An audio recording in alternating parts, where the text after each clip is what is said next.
Have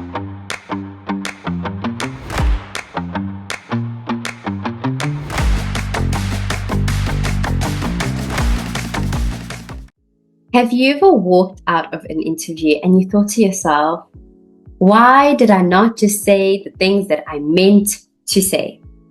You had the knowledge, you had the experience, you knew your stuff, but for some reason, your words did not land.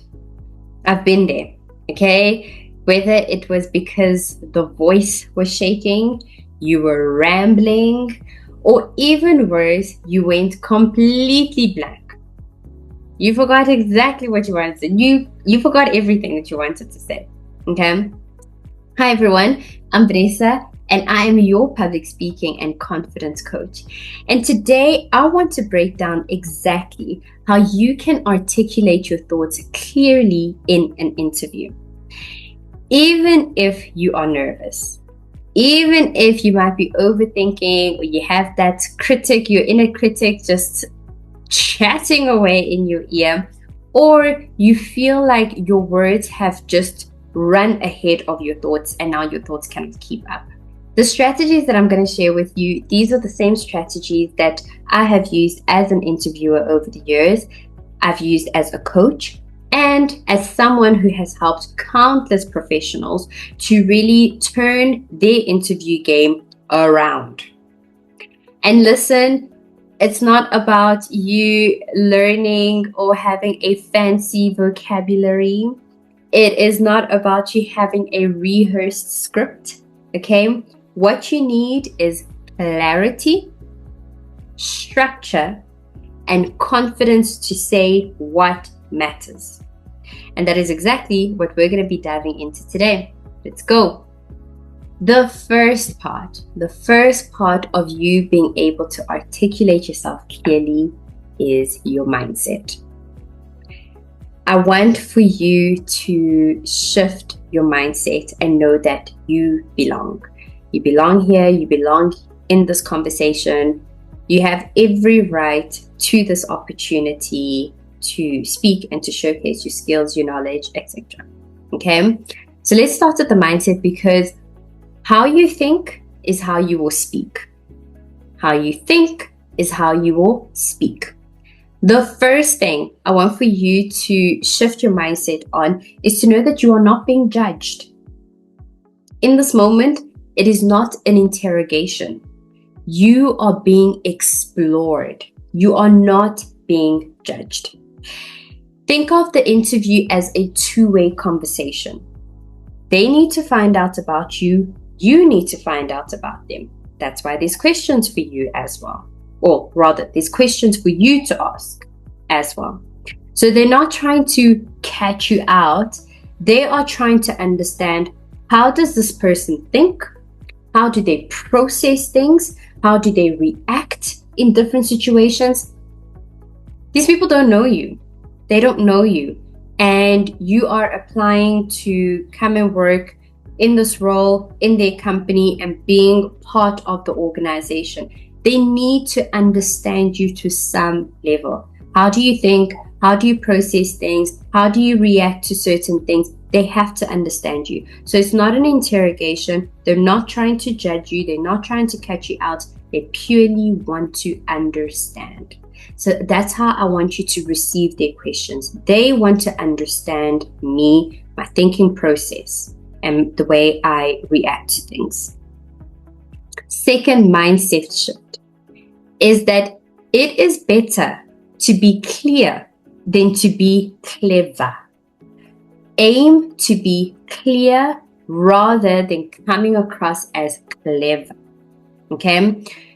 The people who speak in simple terms and in a way that enhances clarity oftentimes are viewed so much more intelligent and credible than those who use complex jargon or want to use big fancy words, want to appear smart. No. Don't try too hard to be impressive. Aim to sound clear. How do you enjoy it when you ask a question and someone's giving you an answer and you're like, did they answer? Did they not? I'm not sure. That's the same way with an interview. Aim to be clear. The third mindset shift is that you need to understand that confidence is trust. Self-confidence is self-trust. And so it's not about you being loud. It's not about you being a chatterbox in that session. It's not about you having all the answers to everything. It is that you know that you can trust yourself to handle things no matter what comes up. Even if the questions are unexpected, even if the way that you have to think to answer that question is unfamiliar to you, you need to learn to trust that in those moments you will handle yourself. That is what true confidence is. And so if you want to build your confidence, it's not going to be built by being perfect. It's going to be built in practice. Confidence is built in practice, not perfection. And so remember, the goal is to be clear and not to be flawless and just perfectly polished. Part 2. I want you to think of this framework when you are answering questions. It's very similar to the STAR framework that's out there, but I think this one is just a lot simpler. And it's the CAR framework. C-A-R. C for context. So what is the situation? What was happening? Paints the picture. Where were you? What was happening? Action.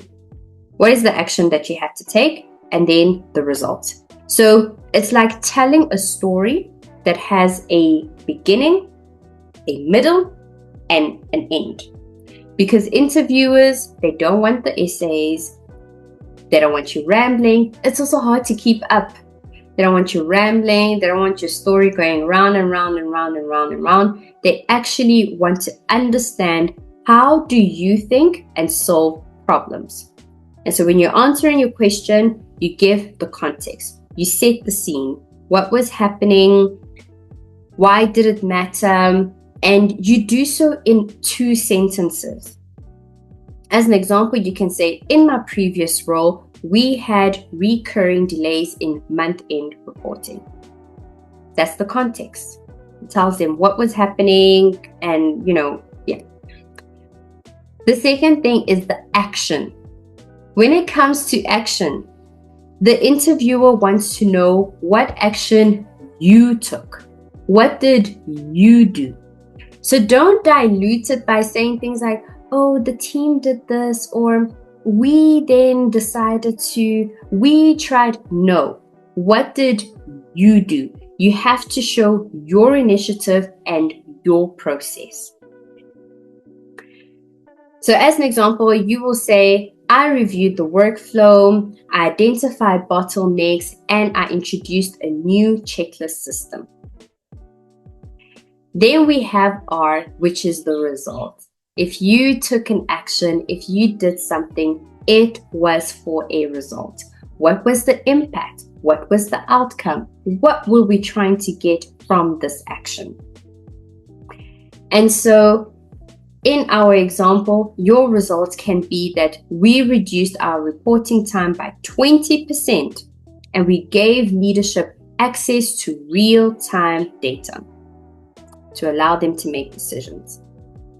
A tip that I will add with this, right, is that your words have weight and you don't want to dilute them. You don't want to dilute them by over-explaining, by giving too much information, by just adding things that don't actually matter. You just want to give the result. We reduced our reporting time by 30% and we gave leadership access to real-time data. That's a great answer because in that answer, you're also connecting the result back to business and why it matters to them. Because your results that don't matter to the company, that don't matter to your boss or to business, what was the point? Why did you take that action? So when you talk about your results, make sure it was a result that actually mattered to the company or to your boss. Now, in part 3, I want to share with you secrets that interviewers don't always tell you. Okay? And we're going to get into it and talk about how we can actually start to speak with clarity, even if in that moment your heart is just racing. There is a way you can speak with clarity. And here are some of the best kept secrets. The first one, do not underestimate this. Pause. Pause before you speak. Honestly, when I ask someone a question, they're looking at me, they're taking in the question, and before they answer, they just pause. Automatically in my mind, I'm thinking that this person is very thoughtful in their approach on how they think about things and how they answer things. This person is someone who's in control. And what it does, it helps you, the person who's speaking, it helps you to actually get your thoughts in order and to, get your thoughts to catch up to your words. Take 2 to 3 seconds before you answer and pause. What do you want to say? Because in that moment, you can then organize your thoughts in CAR, context, action, and result. You can do that in 2 to 3 seconds. You can decide whether you were going to say something, but it was actually not going to add value, and so you take that out. Take the time to pause. The second thing I want you to do is to use signposts. Now, I love this because it's like a road sign to your listener to say, hey, this is what's coming up. And it also helps you to not go off of that road. So once you've already said, this is what's coming up, that is what you're going to talk about. You're not adding anything else. An example can be like, 3 things that I'd like to highlight are. Now you only highlight 3 things. Do not go now and give us 8 things. 3 things that I'd like to highlight are. Let me walk you through the process, and then you start. The first challenge that I encountered was, and then you tell us. Can you see how this will help you to actually keep on track? Because as your listener, I appreciate, I'm like, yes, what was the first challenge? I know now that is what's coming. But you as the speaker, you're thinking, oh yes, I'm about to talk about the first challenge. Not the many challenges I've encountered. No, the first challenge that I encountered in this project, in this process, on the system, with these people, whatever it was. The first challenge I encountered. It will help you to keep your information on track. The third thing I want to share with you, a secret, is that short sentences win. They win all the time. They are so impactful. They are punchy. They get straight to the point. Short sentences win. Rambling is easily one of the ways that you can completely lose the listener. I got your point in the first 2 sentences, but now we're sitting on sentence number 9. You're going on and on and on and on. I've tuned out as an interviewer. I've stopped listening. Okay, so instead of long, wordy explanations, aim for short, punchy statements. I led the project, it succeeded, and here's how. Now you share it. Like, can you feel the power with that? I led the project, it succeeded, and here's how.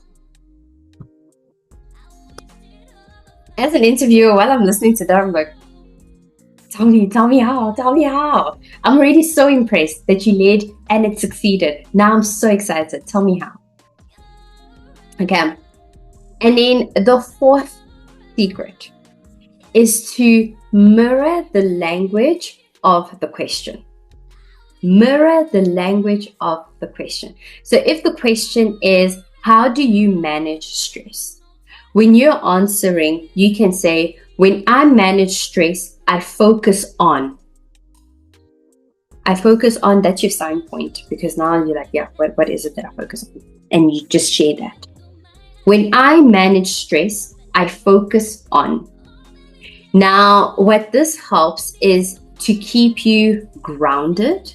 It helps to keep you focused, but it signals to the interviewer that you're not just reciting a script that you had put together ahead of this interview. You are genuinely trying to engage and connect with the interviewer in this moment, because you are mirroring the words that the interviewer used. How do you manage stress? I manage stress by focusing on. Use the words that the interviewer used where appropriate. Okay. Now, I want you to remember that you don't need fancy words. You just need real ones that will land. You need short sentences. You need to get straight to the point. Okay. Now, what if you are a nervous talker?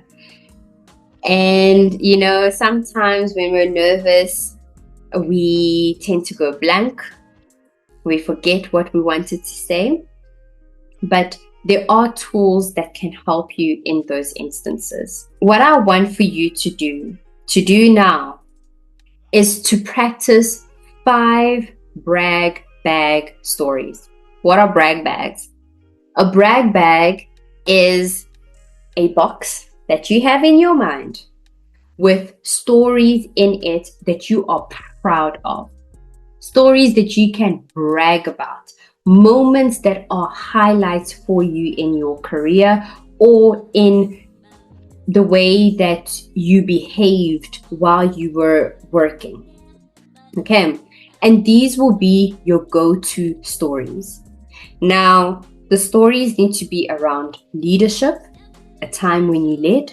It needs to be about problem solving, a time when you solved a problem. It needs to be about teamwork. How did you work together with the team to achieve an objective? It needs to be about handling pressure. And finally, achieving results. That framework I shared with you, context, action, result, you use that framework and you prepare these brag bag stories, because one of these stories will definitely come up. And so when it comes up, you need to know already, what was my context, what was the action I took, and then what was the result.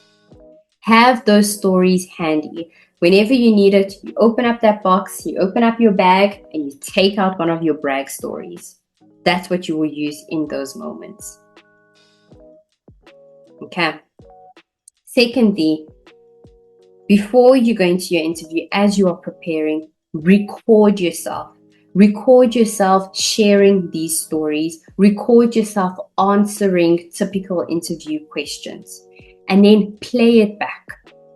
When you play it back, I want you to listen out for your filler words. Listen out for non-words. Listen out for your tone.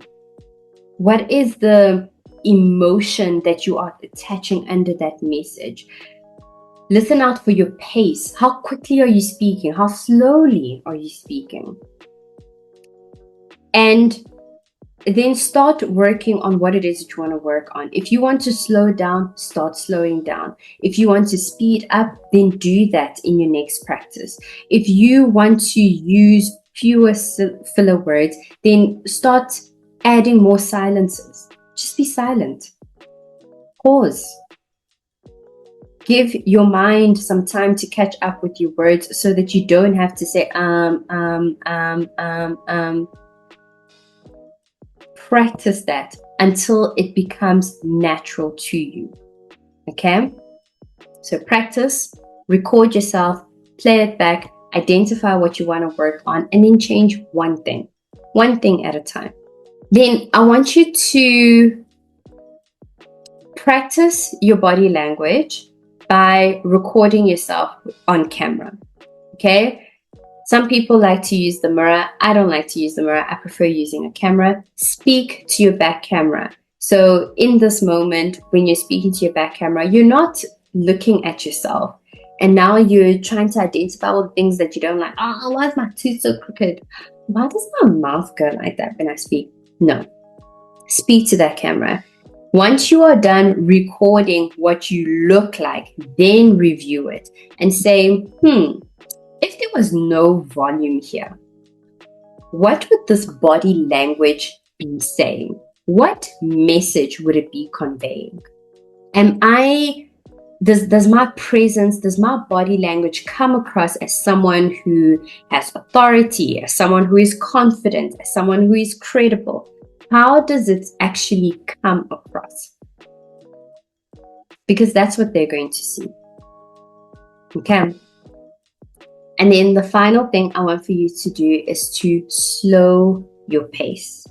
When you feel like you're blanking out, you don't know what it is that you want to say, slow your pace, because your thoughts just need to be gathered again so that it can catch up to your words.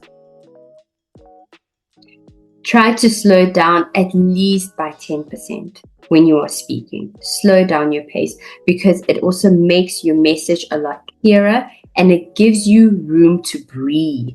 Now, going blank does not mean that you have failed, okay? It's how you will recover in those moments that will show maturity. Bonus. Now, if your mind does go blank mid-answer, you are speaking and all of a sudden it just goes blank. You don't know what to say. Firstly, it happens. It happens, and it happens to the best of us. So don't kick yourself about it. But here's how you can recover. Number one, you want to pause and own it. So you can say something like, I'd like to take a moment just to gather my thoughts. You take a moment and you gather your thoughts. In that moment, please gather your thoughts. Don't be berating yourself for going blank. Take the time to gather your thoughts. It's an interview. Okay?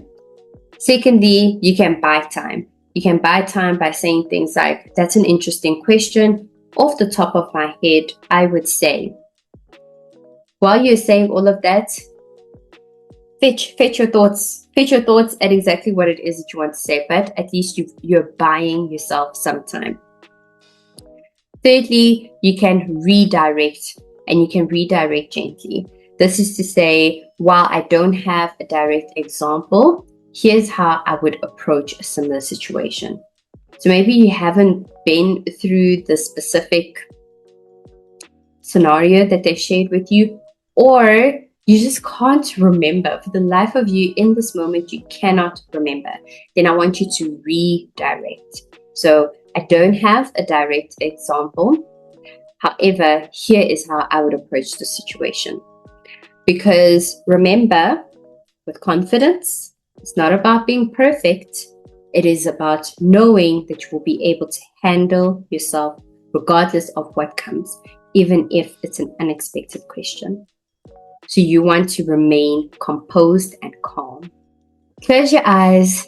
Imagine this. You are walking out of that interview. You are grounded. You are calm. You are clear. And your words are flowing. Your message landed. And you have left that interview knowing that you owned it. Now, that version of you, that's the version that we are building right now. If this has helped you, I'd like for you to let me know in the comments. Let me know if you've got any other questions when it comes to interviews and how to articulate yourself. I have also prepared a special guide just for you so that you can keep it with you when you are preparing for interviews. And it can help you to articulate yourself, to remain calm, and to manage your nerves effectively so that you can communicate, you can express yourself, and you can show up confidently. Hit the link below if you want to get it. Bye for now.